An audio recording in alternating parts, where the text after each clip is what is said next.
Okay, we're on Shabbat, Perek Hey, Mishnah Daled. Fourth Mishnah, actually the last Mishnah in the fifth chapter of Shabbat.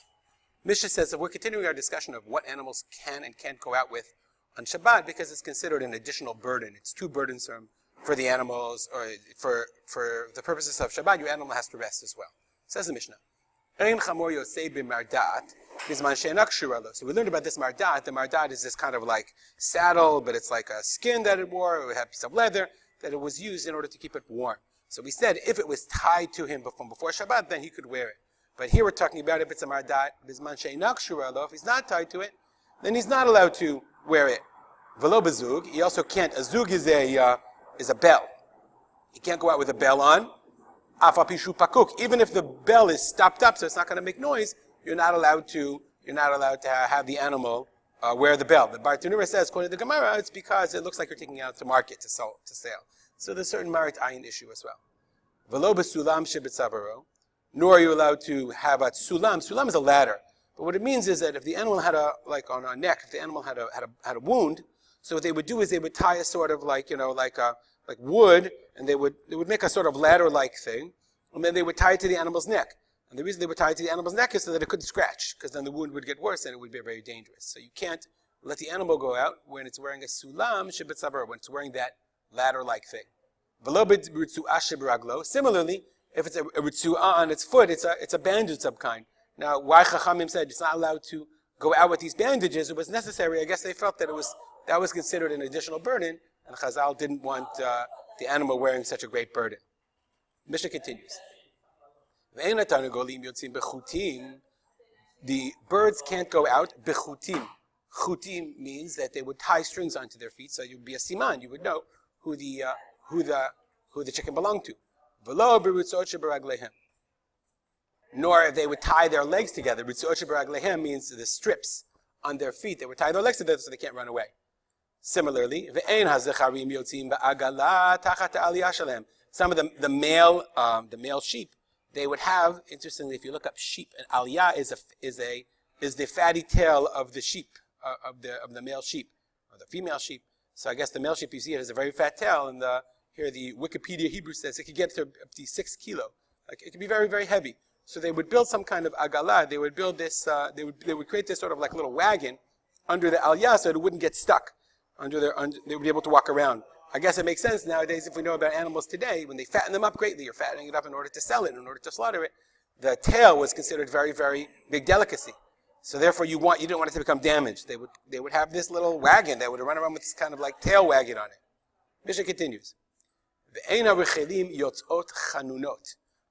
the rechelim, the sheep, they're not allowed to go chanunot. Okay, what is this chanunot? Let's look at the Bartanura. Chanunot, he says, Eitz echad yesh shmo yachnun.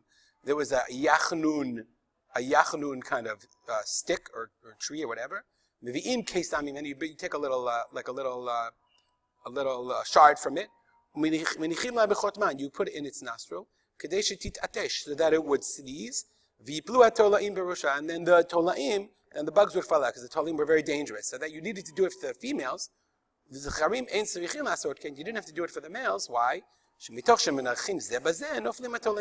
males, with their horns, they're constantly fighting with each other, and they're ramming their horns with one another. So therefore, they wouldn't have the bug problem that the females had. Similarly,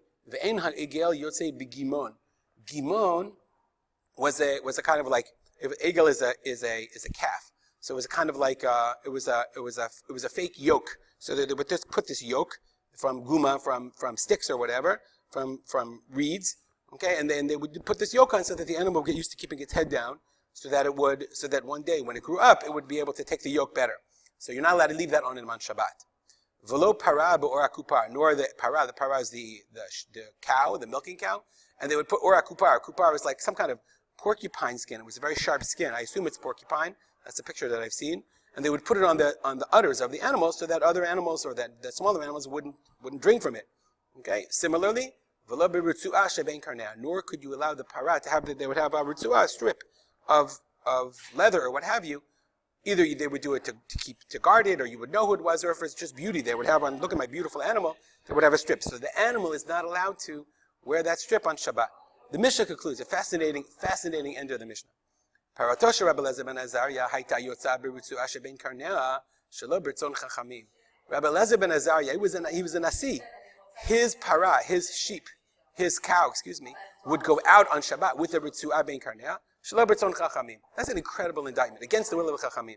It's an actually incredible indictment that in the Mishnah it's written that Rabbi Eliezer ben Azariah, he had a cow and he didn't care. He didn't whatever. He didn't care about this halacha. It's hard to believe. In fact, it's so hard to believe that the Gemara asks a very fascinating question. The Gemara says there's a problem with this story. The Gemara says, "V'chada para havyalei." What he had one para. Let me see if I can make it a little bit bigger. Let's see. Here we are. Okay. The Gemara says, "V'chada para havyalei." He had one para. V'amarav amarav Yehuda amarav.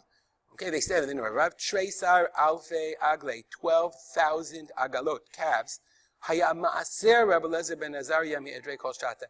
He would take off maaser, meaning it was a maaser of a behema. 1/10 of his whole take of the animals born to him was 12,000 calves every year. So how is it possible that he had one calf that they would let go? And remember, this is a Rabbi Eliezer ben Azariah that appears in Gemara and Brachot, that he was very, very wealthy. So the Gemara says, Tana lo shelo hayta ela sheshcheinato haya. It wasn't his, it was his neighbor's. There was a woman whose neighbor, and it belonged to her. Umitoch shelo micha ba nikret al shemo. Because he didn't tell her not to do it, he didn't protest that she was letting the animal go out with the ritzuah bein karnea. He didn't tell her, you really shouldn't do that. Therefore, it was called, the Mishnah castigates him, it criticizes him, and it says it's his problem, his responsibility. Which is, the Gemara goes on. We have to say, the Gemara says the following. Okay, I'm going to skip this little part. The Gemara says the following. It said, Rabbi Yochanan, Rabbi Yonatan, whoever says the following. Call misha efshar limchod la'anshei beito v'lo micha. If you can prevent people in your house from sinning and that you didn't do it, yitvas al anshay beito. You are held responsible for their actions. But anshay iro, if you can prevent people in your city from sinning and you don't, yitvas al anshay iro. You are held responsible. B'chol ha'olam, if you can prevent people in the whole world from sinning, nitfas al kol ha'olam kula. That Kadosh Baruch Hu holds you responsible. And the fact that that's what the Gemara is from this Mishnah. Rabbi Eliezer ben Azariah, what do you want from him? What do you want from him? Go to your neighbor and say, you're Rabbi Eliezer ben Azariah. You want to have nice relationships with your neighbor, but you could stop her from sinning. You could stop her from going against Ratzon Chachamim. Very, very, very, very fascinating and challenging Mishnah. What's the level of a responsibility to make a macha'a, to make a rebuke, and how effective can we be, and how much should we be held responsible for the things that other people do?